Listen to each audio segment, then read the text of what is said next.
Let me find a. Wait, is it on? Is there stream delay on? Let me check. If I if I fucked this up already. Okay, there's no stream delay. Good to God. Oh, if we actually find good song, good song, something. I don't know, Sinaga will do, I suppose. Okay, just get one more thing. Then I'll actually talk about it. Oh, that's great.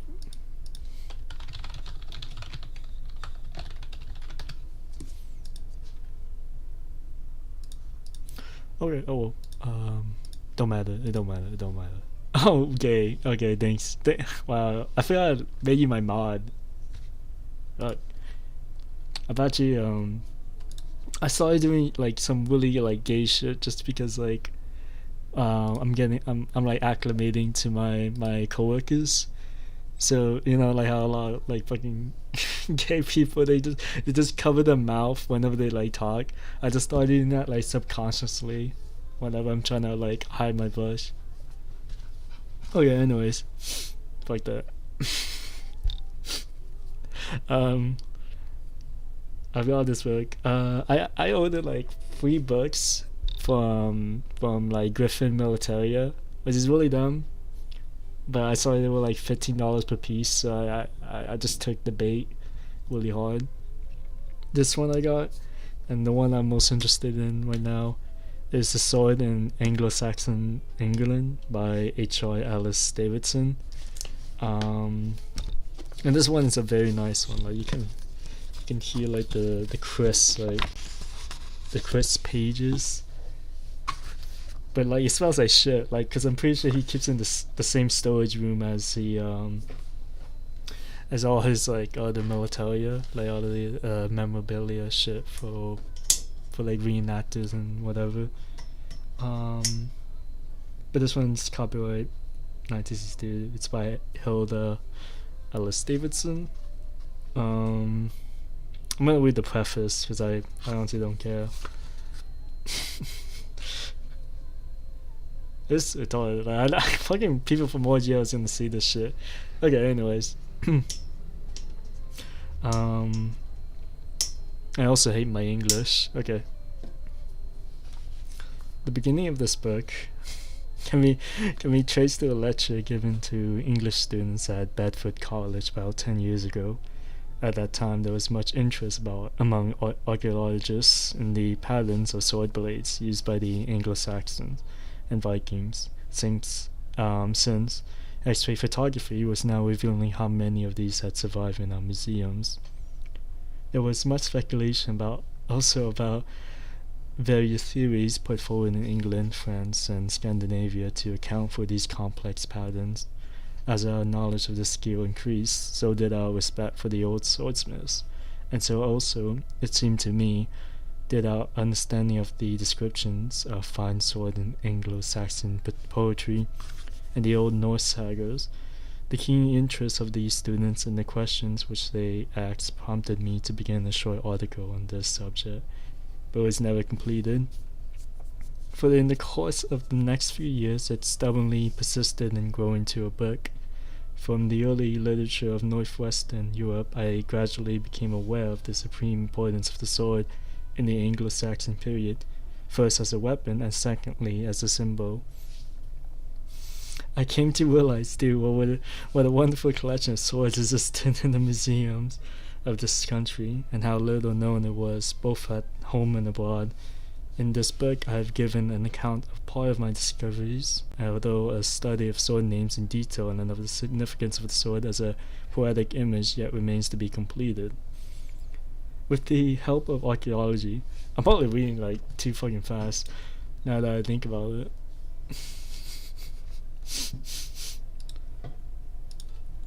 Okay, anyways, with the help of archaeology, we can learn something of the practical basis underlying the rich and romantic traditions surrounding the weapons of the past.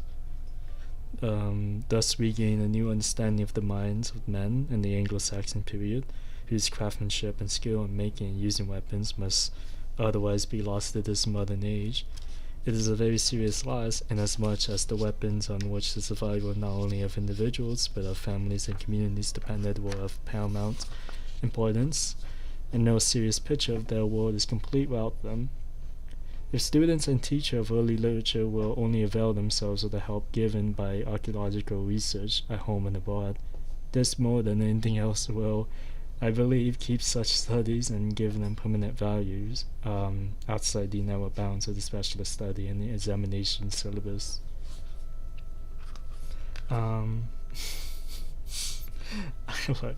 I've called this book a study of the sword in Anglo-Saxon England because the archaeological section is primarily based on the material in our own museums. Since I have now included the enormous field of Scandinavian and continental material, to add the term Viking to the title would be presumptuous. But the Anglo-Saxon period continued until 1066, and the Viking invasions, which left many fine swords resting in graves or riverbeds in this country, are included in it. Since a large part of England was held from time to time by Viking rulers and peopled by Scandinavian colonists, I felt that it was reasonable to include the evidence of Old Norse literature for information about the swords of the period. Certainly, I have not restricted myself wholly to Anglo-Saxon weapons, and it is not possible to view these in isolation. I don't even know if the audio is good. Fuck me. Or, the story of the making and using of swords from the close of the Roman period to the Norman conquest takes us far beyond the bounds of our own islands, and the rich mixture of weapons which resulted from battles, trade, and gifts between the various peoples of Western Europe is mirrored by the rich mixture of literary traditions which the Anglo-Saxons enjoyed. What the fuck is this song? Sasuke. Okay, in writing this kind of book, subject to many different disciplines, one becomes more than usually conscious of the problems of spelling.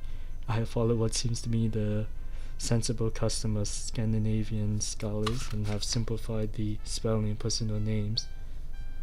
Oh shit, my sister fucking... simplified the spelling of personal names and the names swords, only keeping the old Icelandic form in the names of swords as unsimplifiable sword names given italics. For the sake of readers unfamiliar with Old Norse, I've also tried to avoid the initial some fucking Nordic letter that looks like a P as far as possible, and then substitute the like TH for it. Oh, this preface is not that long. Okay, then correct. Since consistency is in these matters is well nigh unattainable, it seemed better to avoid undue pedantry in a book which is bound to include so many specialized and technical terms. I have to text my sister.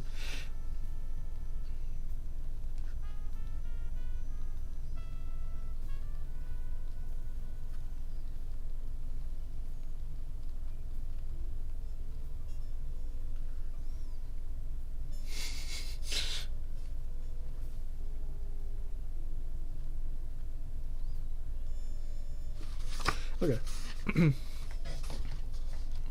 I can only hope that I've not merely succeeded in offending language specialists while making for a greater all-round understanding. The book has taken a long time to write, the more so because it's grown up along with my own family. But I do not regret the years spent on it, for it has led to new friendships, and I think more stimulating discussions than any other subject which I have studied. The sword both catches men's imaginations and teases their curiosity. In my meetings with Eroy Oakeshott, the illustrator of this book, who collects medieval swords and handles them with love and knowledge, and with John Anstey, who arrived one day with a pattern-wielded sword of his own, making strapped on under his coat, have taught me more than many books could do. I should also like to express here my warm gratitude for the kindness which I have received from the curators of many museums, who have allowed me free access to the swords in their possession, and given me much help from their records. In particular, Mr. R.L.S. Bruce Mitford, keeper of British and medieval antiquity and intricate. Oh my fuck. Oh my god. I had a Oh shit, I woke up my dog. Um, fuck. I knew how to pronounce this shit. Why am I like fucking up right now? Antiquity.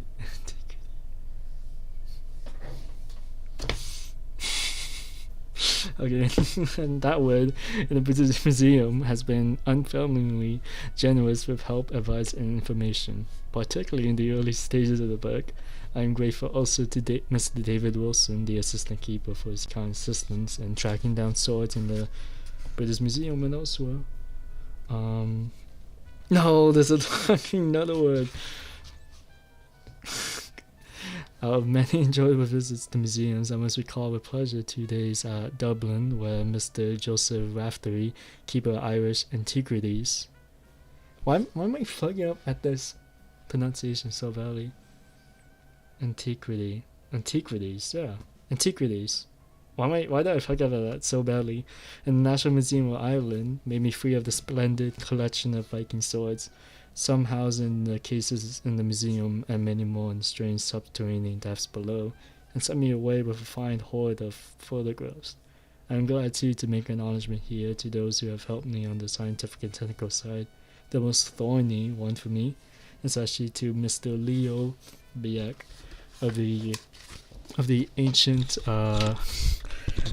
ancient monuments laboratory of the Ministry of Works. It is a great pleasure also to express my thanks here to many generous and busy people. The busier they are, it seems, the more prompt to reply, who have responded to my cries for assistance, and have answered my queries or read and criticized parts of this book. From them I must single out Mrs. Sonia Hawks and Miss Rosemary Cramp, who gave help on the archaeological and Anglo-Saxon sections, Professor G.D. Wilcock and Mr. Matheson Kane on the literary side, Professor A.T. Haddo. Oh my god, what the fuck? That's so iconic. Oh, it's... fucking guys. Not the disco version.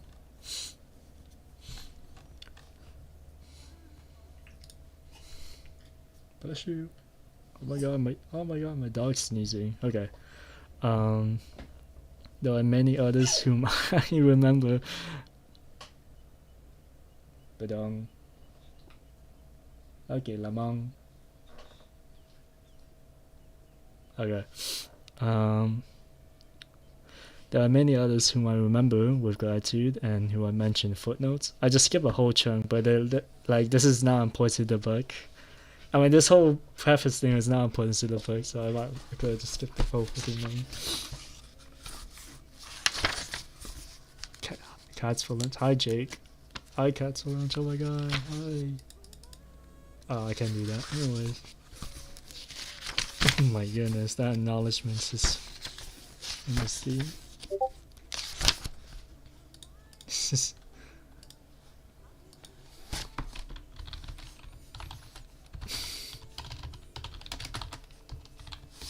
Okay, I had to say that.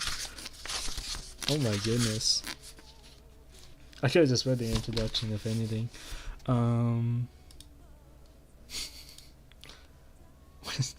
10 minutes my pizza comes. Oh no, we're not in 10 minutes, like 20.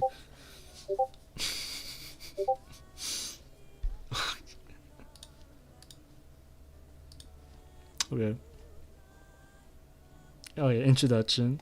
Precious swords rusted and eaten away, since for 1,000 winters they had rested in the earth's embrace. Beowulf, 3048, 50. -50, I don't fucking know. A study of the swords of Anglo-Saxon times must begin with the practical questions. What were the swords like, and how were they made?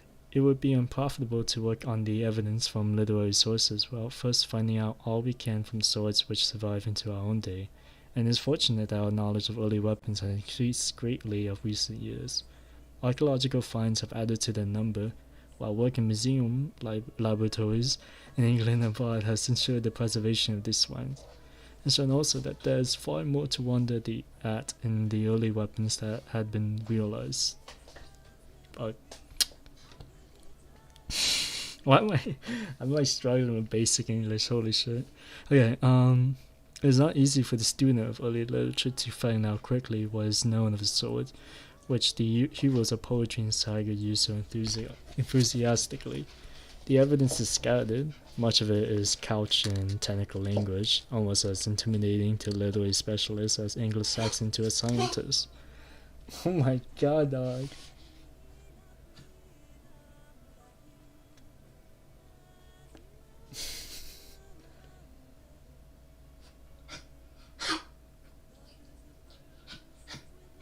Ganja.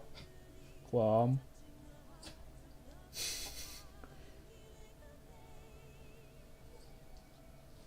Come on. Please, Lucky. Okay. Some of it lurks in scientific journals outside the ken of the little man, housed in libraries which he is unaccustomed to enter.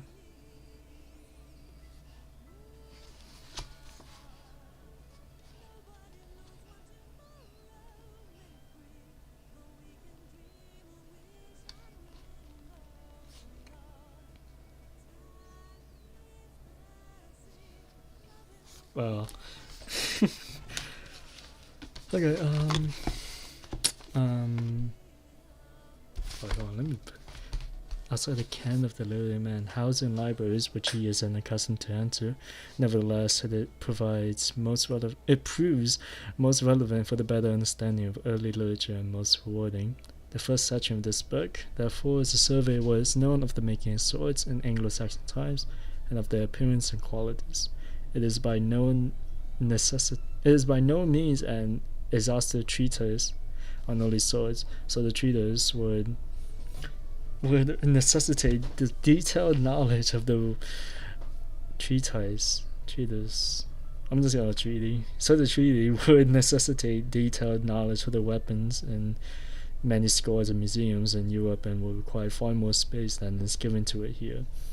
It is impossible to consider the finds from the British Isles in isolation, for a reason which should become clear in the course of this chapter. An outstanding evidence from file is introduced when it appears necessary, but the main object is to present clearly and briefly the essential evidence for the origin and development of the swords used by Anglo-Saxons and Vikings Britain, giving some idea of what archaeology and science have revealed of the appearance and the worth of the fineness of these weapons. All too many of the swords which are to be seen in our museums are rusty, pathetic survivals of a lost past, and arouse little interest or respect in the chance observer. But in justice to the warriors who treasured them and the poets who praised them, we must remember that the weapons which they saw and handled were as different from these as is the rusted chassis of a derelict car, or the decaying wreck of a yak from the new and shining creation which left factory or shipyard fresh from the maker's hand. The two main works classifying the swords of this period are Alice Beimer, careful and beautifully illustrated study. Oh fuck, it's German. I don't even want to say it, but I'll just do it. Fuck it. Das Zweischneidige Schwert der Germanisch Volkerwand und Zeit, which traces the sword's development to the 7th century AD, and Jan Petersen's The Norse Vikingsverd, which dealing with swords of the Viking age in Scandinavia. Apart from these two, there is no major work on the swords of these periods. Information must therefore be sought in journals published in England, France, Germany, Italy, and Scandinavia. French. What is this? Real shit. 6.6. 4 minutes. Okay. Gotta go. Bye. I know I was